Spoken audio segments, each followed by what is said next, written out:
গণঅভ্যুত্থানের মাধ্যমে ঢাকায় আওয়ামী রাজনীতির মৃত্যু আর দিল্লিতে দাফন হয়েছে বলে মন্তব্য করেছেন বিএনপির স্থায়ী কমিটির সদস্য সালাউদ্দিন আহমেদ।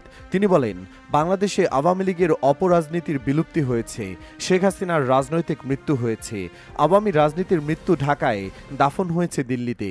সোমবার সকালে রাজধানীর রমনায় জাতীয়তাবাদী সামাজিক সাংস্কৃতিক সংস্থা জাসাস আয়োজিত বৈশাখী সাংস্কৃতিক অনুষ্ঠানে বক্তব্য দেন সালাউদ্দিন আহমেদ। স্বতন্ত্র সংস্কৃতি ও ধর্মীয় মূল্যবোধের সংস্কৃতিকে বিকৃত ও বিস্তৃত করতেই আওয়ামী লীগ মঙ্গল শোভাযাত্রার প্রচলন করেছিলেন বলে অভিযোগ করেন সালাউদ্দিন আহমেদ।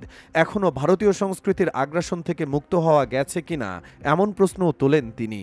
সালাউদ্দিন বলেন, পয়লা বৈশাখের আনন্দ শোভাযাত্রা ঐতিহ্যের অংশ।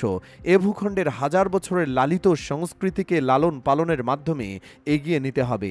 বাংলাদেশের ইতিহাস ঐতিহ্যকে বিকৃত করার জন্য যেসব অপসংস্কৃতির অনুপ্রবেশ ঘটানো হয়েছিল, সেই সংস্কৃতিকে ঝেঁটিয়ে বিদায় করা সবার দায়িত্ব। তিনি বলেন, বাংলার বৈশাখী মেলা, বাংলার তালপাতার পাখা ও বাঁশি আমাদের সংস্কৃতি।